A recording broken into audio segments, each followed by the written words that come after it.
Hello students.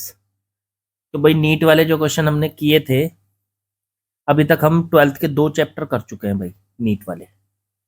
अब मैं ये सोच रहा हूँ कि एक चैप्टर 11th का लेंगे हम, एक ट्वेल्थ का, फिर एक 11th का, एक ट्वेल्थ का, ताकि 11th और ट्वेल्थ दोनों साथ साथ चलते रहे। तो जो बच्चे तैयारी कर रहे हैं वो 11th के भी और ट्वेल्थ के भी साथ साथ क्वेश्चंस लगाते रहेंगे। ठीक है। तो नीट वाले क्वेश्चन लेके आया हूँ मैं आपके लिए। चैप्टर लेके आए हैं मोशन इन स्ट्रेट लाइन।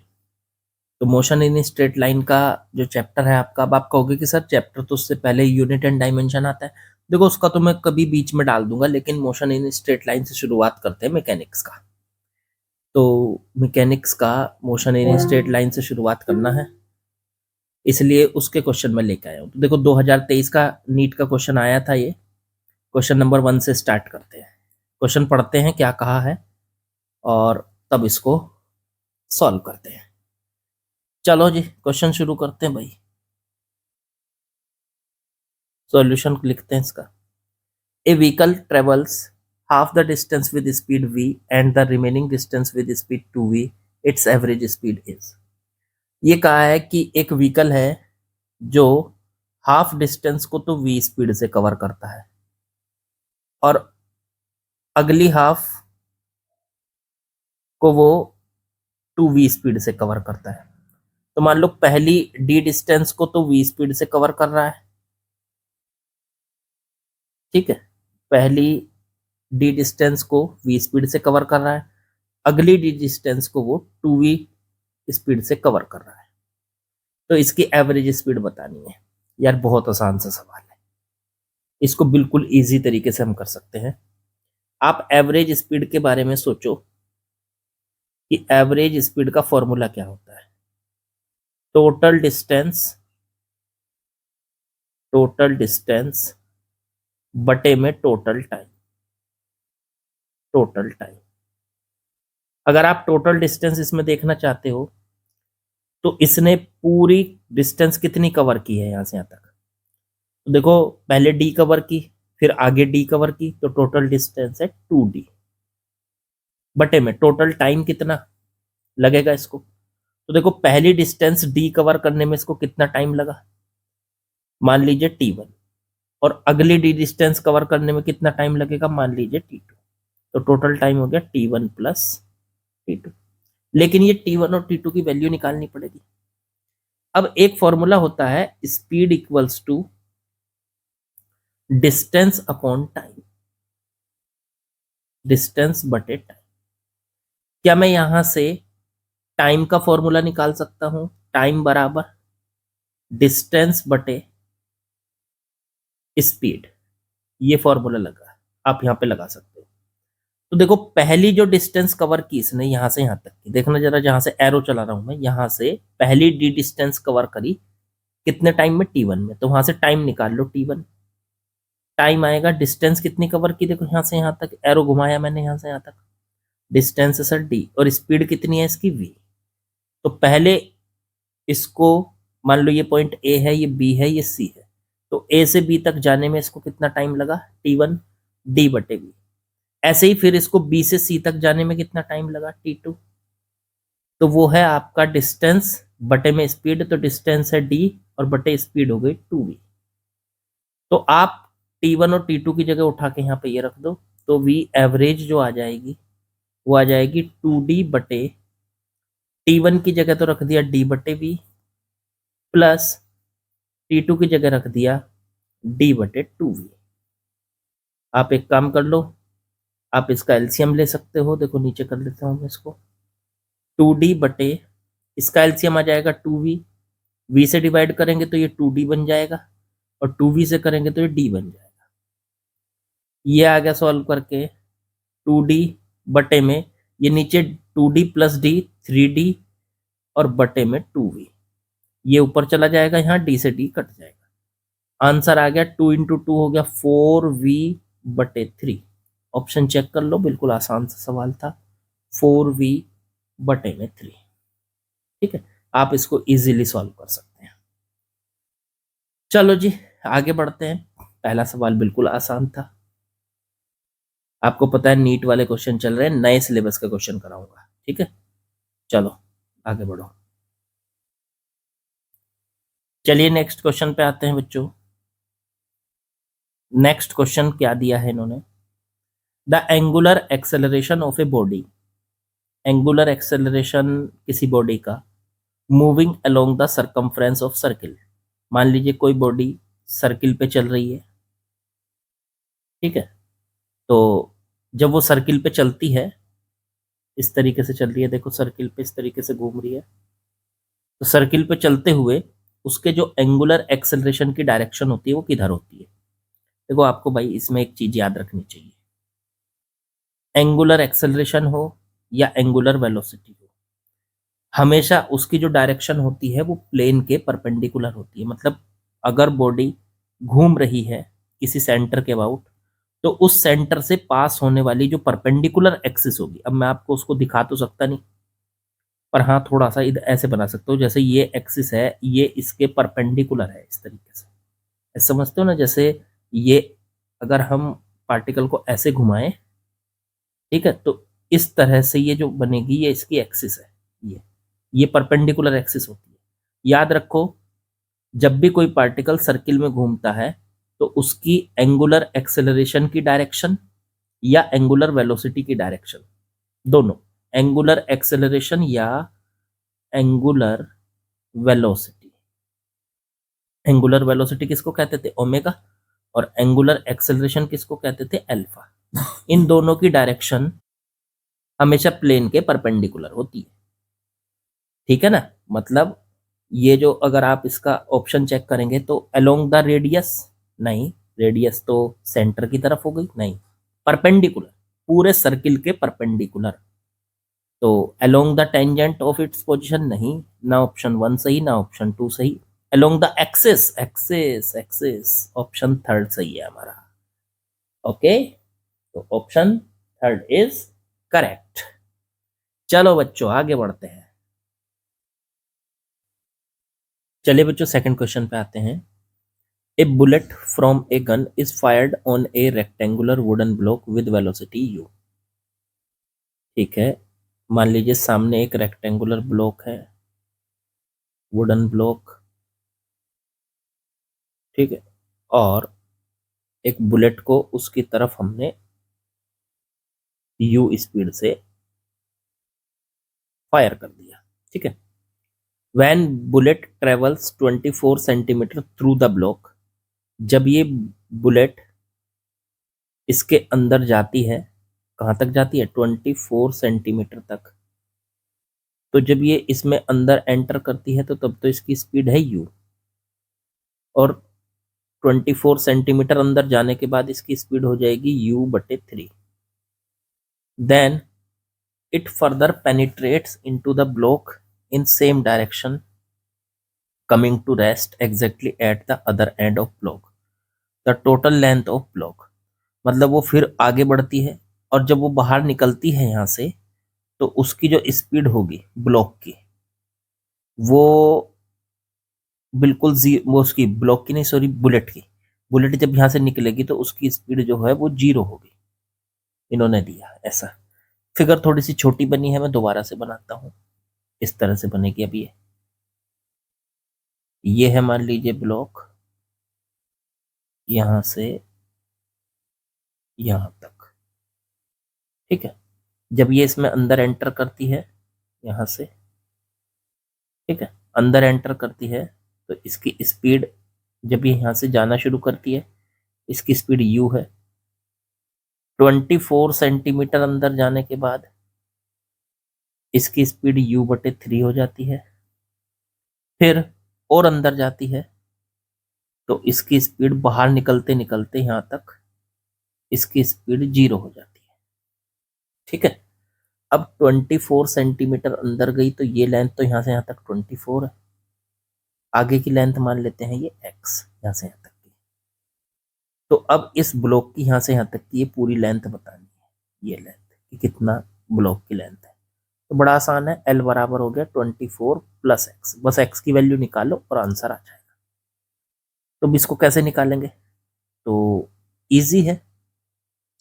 एक काम करते हैं, जब ये यहां से शुरुआत में देखो, जैसे बुलेट यहां थी, उसकी स्पीड u थी, और आगे बढ़ते बढ़ते उसकी स्पीड u/3 हो गई।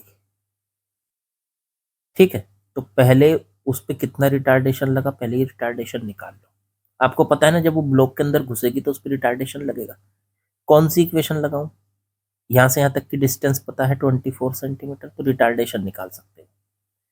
तो इक्वेशन लगानी चाहिए sir, v² = u² + 2as। v final speed, तो u/3 का स्क्वायर। इनिशियल स्पीड, शुरुआत वाली स्पीड u, तो u² +2a, रिटार्डेशन a निकालना है। s की वैल्यू हो गई 24 सेंटीमीटर, तो 24 ही रख लेते हैं आप इसको, सेंटीमीटर में ही रख लो, या हाँ सेंटीमीटर में रख लो, सेंटीमीटर में आंसर आ जाएगा। चलो अब इसे इधर ले आओ, तो ये बची u²/3 का स्क्वायर करेंगे 9, इस u को इधर लाएंगे तो u² इधर आ जाएगा। ये हो जाएगी 24 × 2 48 × a। ये बची, जरा इसको इससे एलसीएम ले लो, तो माइनस का 8u²/9 बराबर 48।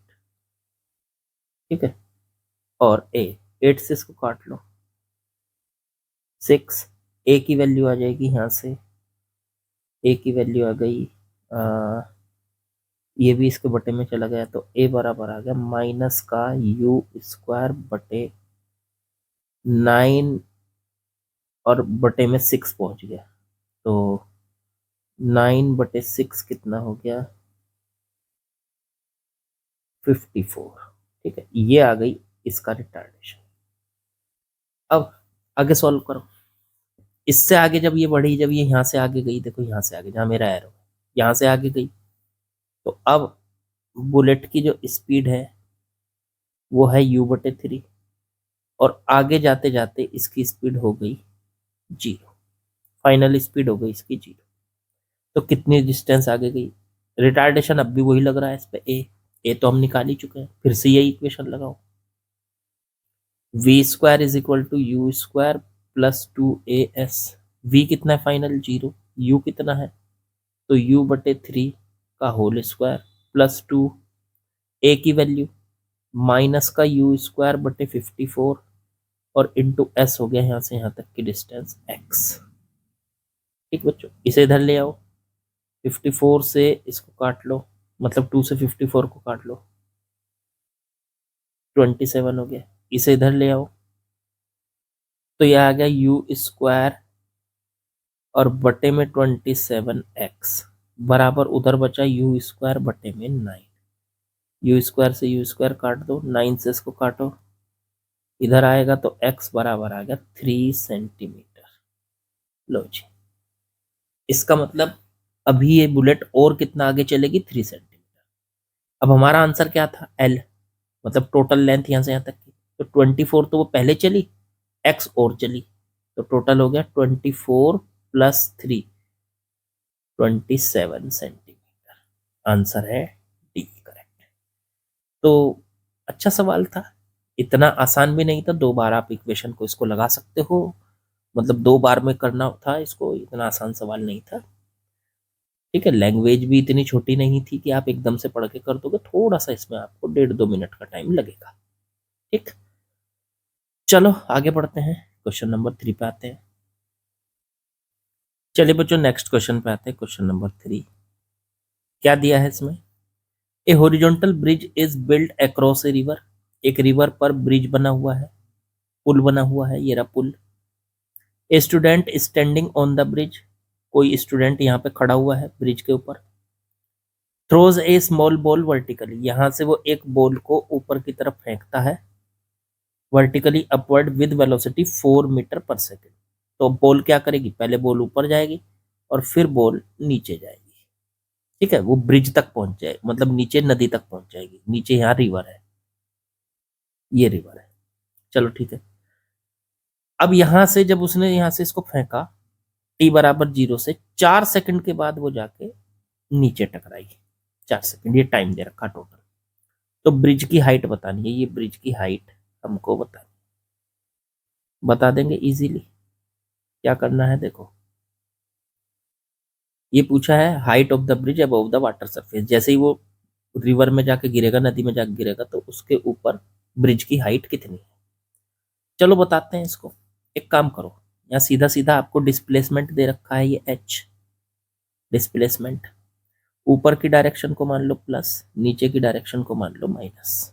ठीक, डिस्प्लेसमेंट जहां से बॉल चली उस पॉइंट से लेके और जहां बॉल टकराई नीचे, वहां तक का सीधा डिस्प्लेसमेंट दे रखा आपको, यहां से यहां तक ये डिस्प्लेसमेंट। डिस्टेंस मत कहना, डिस्टेंस तो ऊपर को भी गई बॉल, वो तो डिस्टेंस है, ऊपर गई फिर नीचे आई, ये तो डिस्टेंस है। लेकिन जिस पॉइंट से चली और जिस पॉइंट पे टकराई सीधे, ये डिस्प्लेसमेंट है। ये हाइट जो है यहां पे, ये डिस्प्लेसमेंट है।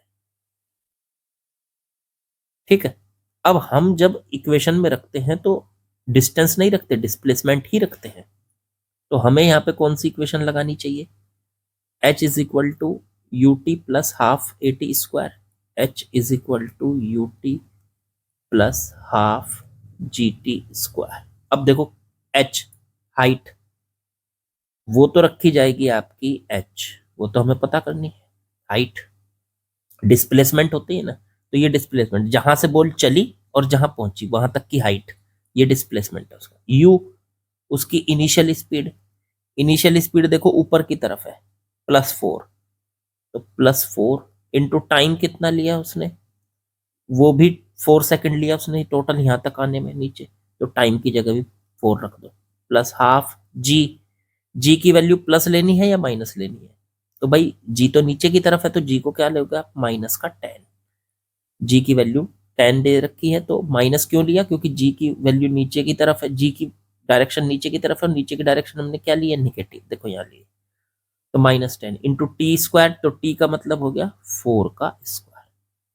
चलो ये 4 इंटू 4 हो गया 16, इस 2 से इसको काट लो, तो माइनस का 5 इंटू 4 का स्क्वायर 16, फिर ये आ गया 16 कॉमन ले लो, तो 1 - 5, ये आ गया 16 और इंटू में -4, जब आप इसकी मल्टीप्लाई करोगे तो माइनस का 64 मीटर आ जाए। माइनस क्यों आया, क्योंकि डिस्प्लेसमेंट नीचे की तरफ हुआ ना, ये बॉडी यहां से चली, देखो यहां से चली और नीचे की तरफ गई ऐसे, तो इसका डिस्प्लेसमेंट जो हुआ वो नीचे की तरफ हुआ, इसलिए माइनस का 64 मीटर हमारा आंसर। तो माइनस क्या दिखा रहा है, डायरेक्शन दिखा रहा है, लेकिन ऑप्शन में डायरेक्शन थोड़ा ही ना देगा वो, उसने तो सिर्फ पूछ ली हाइट, तो इसलिए आंसर हमारा 64 मीटर बन जाएगा बच्चों। तो बिल्कुल आसान है, आप इसको डिस्प्लेसमेंट वाले मेथड से कर सकते हैं कि जब हम इक्वेशन यूज करते हैं तो सीधे सीधे डिस्प्लेसमेंट रख सकते हैं। चलो अगले क्वेश्चन पे चलते हैं। चलिए नेक्स्ट क्वेश्चन में आते हैं बच्चों, क्या बोला है इसमें, the ratio of distance travelled by A freely falling body in first, second and third and fourth second. यार ये तो डायरेक्ट आपको पता होना चाहिए, जब कोई बॉडी, कोई भी बॉल, कोई भी बॉडी, कुछ भी कह लो, कोई सब्सटेंस जब ऊपर से छोड़ा जाता है, फ्रीली फॉल किया जाता है। फ्रीली फॉल का मतलब शुरुआत में उसकी स्पीड 0 है, अब आपने उसको ऊपर से फेंक दिया, फेंका नहीं, बेसिकली उसको छोड़ दिया। जैसे आप छत पे खड़े होकर किसी पत्थर को छोड़ देते हो नीचे की तरफ, तो वो ऊपर से जब चलेगा तो शुरुआत में तो उसकी स्पीड 0 होती है। अब वो जब नीचे चलता है ना, तो वो पहले सेकंड में हमेशा 5 मीटर चलता है, उससे अगले सेकंड में 15 मीटर, उससे अगले सेकंड में 25 मीटर, ये आपको याद होना चाहिए। उससे अगले सेकंड में 35 मीटर, 35 मीटर, उससे अगले सेकंड में 45। अब तो आपको समझ में आ गया होगा कि हर सेकंड में देखो वो 10-10 मीटर बढ़ रहा है उसका।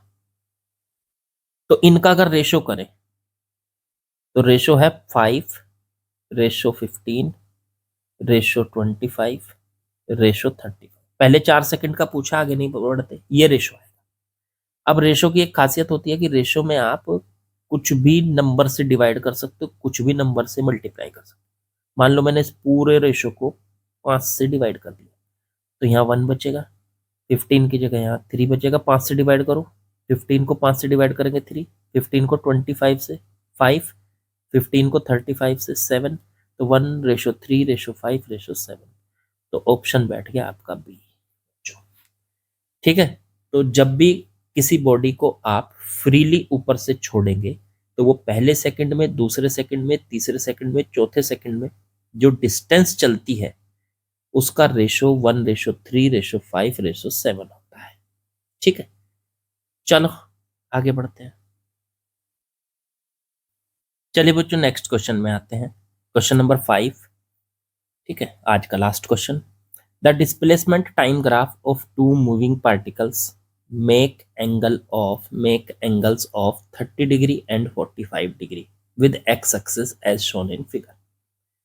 ठीक है, the ratio of their respective velocity is।